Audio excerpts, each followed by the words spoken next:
آمین. اون تانه اون دایره وقت کنه چی روشنایی تانه روشنایی گسای تاجیکستان کنه اوناتون درست کنه خونهاتون الهی آمین. خدا خونهاتون گندم و دان اون تانه درست کنه اون تانه اون دایره کنه جو گندم و همه چی فرایمان شو خونهاتون همه چی پر شده خدا یک خونه همه چی فرایمان کنه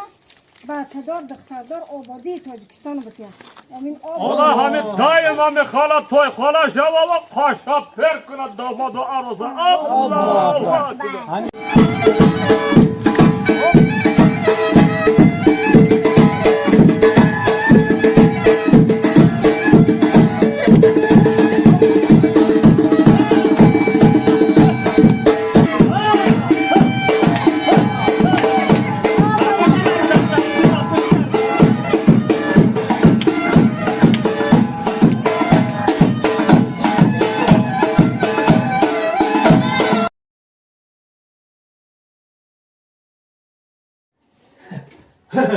جگر جون اوکی برای چی خم میکنی ما ای چی کمون جگر جون خم میکنی اسم من رنگو که عروس براس نمیفورم گپ زنی ای عروس اخت بگو ما جون ما برای تو دریق نمیدونم ما یمون گندگی کردیم اخت دا جگر جون این ما برای تو خیرسک وارد اینو بخواب جونی ما اینو بخواب بگی خیرسک تا قد شما واریم آدما زندگی کردن نمیفورم اوچا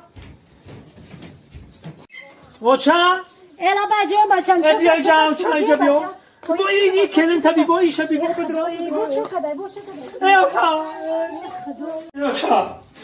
این کلن تا بیا بیا کم دیشا مداو توری برو مداو دری شکاف مداو دری صندوق مداو بو اینا کار کدای خاتم قابل مثلا بو همین خدمات میکنم خاتم قابل بو خاتم قابل مثلا جانی چیکاری کار کدای که بو شرمنده مونکو ای تو بکنه اوتا تفایر با چیگا؟ چرا پای خاله دا اینا بابا ملا